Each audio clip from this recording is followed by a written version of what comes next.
Selamat pagi, siang, dan malam teman-teman sekalian. Kenalin, nama gue Atar dengan NIM 160121315, mahasiswa di Cafe Telkom University kelas DG 45. Nah, di sini gue udah ngeriset tentang teori estetika menurut Edmund Burke, di mana menurut beliau terdapat 4 langkah dalam proses kritikan seni. Nomor 1 adalah deskripsi, nomor 2 adalah analisis formal, 3 interpretasi, dan 4 penilaian. Deskripsi adalah tahap pertama dalam mengapresiasi sebuah karya. Penggambarannya melalui kata-kata, mengenai apa yang dapat dilihat pada karya tersebut, membahas bagaimana elemen-elemen dasar dalam suatu karya dapat menjadi sebuah layout pada karya seni. Lalu yang kedua adalah analisis formal, merupakan tahap kedua di mana tujuannya ialah untuk menelusuri karya seni berdasarkan struktur atau unsur-unsur pembentukannya yang meliputi komposisi, warna, garis, bidang, keseimbangan, dan sebagainya. Interpretasi sebagai tahap ketiga adalah menafsirkan makna suatu karya secara teknik ataupun cara yang digunakan untuk mengungkapkan maksud serta keinginan seniman dalam karya yang dia buat. Simpelnya nih, tahap ini adalah mencari pemaknaan dan tanda-tanda yang tersirat pada sebuah karya. Nah, lalu yang keempat adalah penilaian, tahap apresiasi terakhir sebuah karya menurut Edmund Burke Feldman, di mana pada tahap ini kita melakukan evaluasi lebih luas dengan karya pendahulu, mencari peran dan makna dalam lingkungan sosial, baik pada masa tertentu saat karya dibuat ataupun saat karya ditinjau. Nah, setelah mengetahui apa saja tahapan dalam mengapresiasi sebuah karya oleh Edmund Burke Feldman, sekarang gua ada beberapa contoh nih, contoh karya yang akan gua bahas dengan metode ini. Mari kita bahas The Last Supper.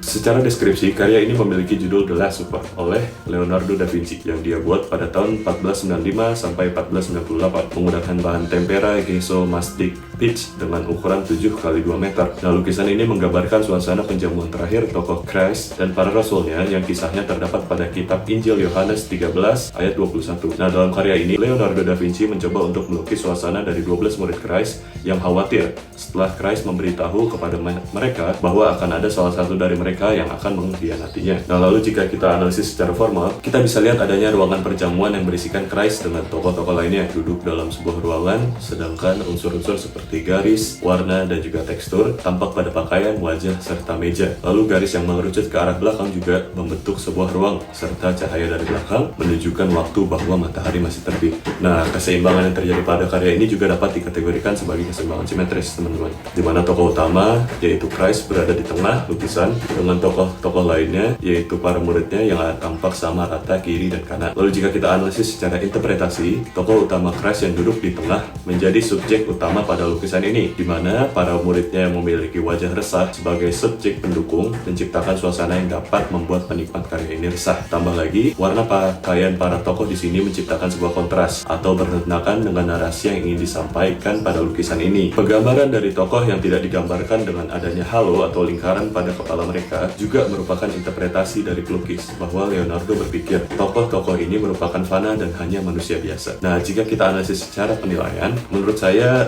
cara pandang terhadap karya ini tidaklah luas. Ini terjadi karena bagi saya, dari narasi yang tampak jelas disampaikan dari subjek atau objek yang hadir, tampak jelas disampaikan dari subjek atau objek yang hadir.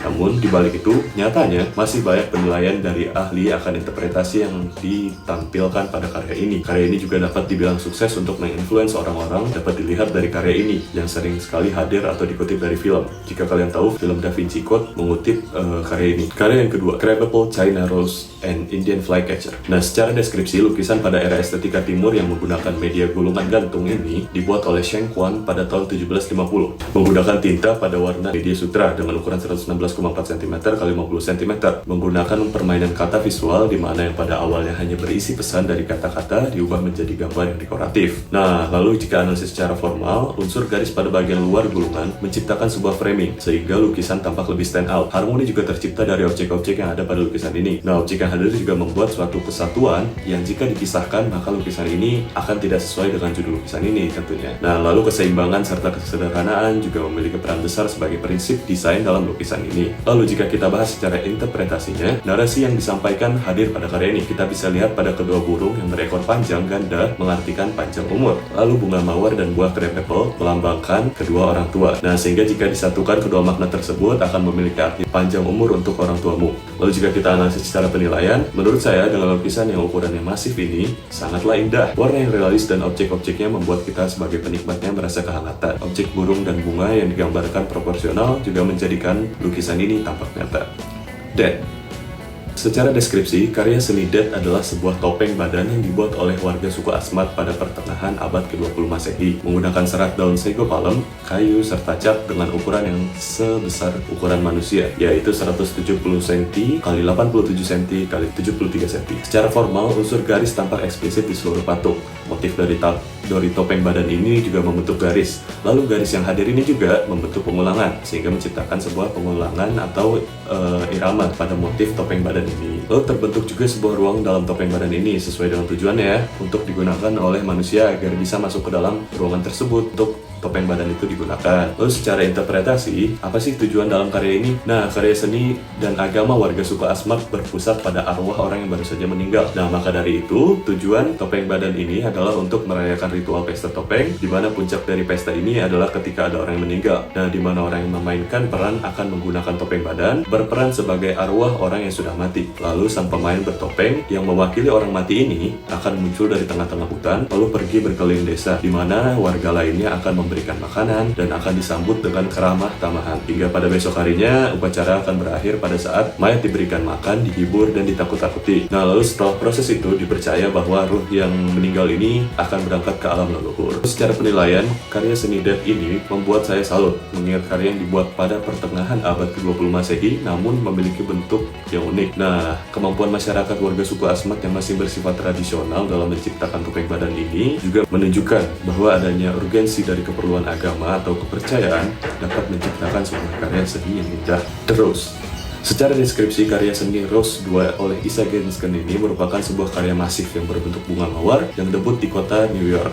Ia buat pada tahun 2007 dengan media stainless steel, aluminium, dan pernis. Lalu secara formal, bentuk dari keseluruhan bunga ini tuh menciptakan sebuah kesatuan, di mana jika ada salah satu bagian yang dipisahkan, maka akan hilang prinsip estetikanya. Lalu warna yang digunakan pada karya ini pun hanya warna merah pada kuncup bunganya, sedangkan warna dari tangkai serta daunnya dibiarkan begitu saja berwarna abu stainless steel. Dari bentuknya yang 3D juga otomatis karya ini menciptakan sebuah ruang di mana kita dapat melihat karya seni ini dari mana saja. Lalu jika kita bahas secara interpretasi, apa sih maksud dari karya ini? Nah, maksud dari bunga mawar yang berdiri di tengah-tengah kota ini merupakan sebuah pesan yang bahwa jika kita ubah sudut pandangnya, di mana biasanya memberikan mawar adalah tindakan yang dilakukan secara pribadi sebagai isyarat, sedangkan mawar ini digunakan sebagai isyarat bagi seluruh komunitas di sekitarnya yang pesannya adalah untuk menyampaikan energi, kekuatan, semangat, dan kehangatan. Lalu jika kita bahas secara penilaian, karya ini pada awalnya saya berpikir sangatlah absurd, setangkai bunga mawar yang berskala besar berada di tengah-tengah perkotaan. Namun setelah mengetahui interpretasi seniman terhadap karya ini, saya jadi paham dan dapat memberikan penilaian lebih terhadap karya ini. Karya ini saya dapat nilai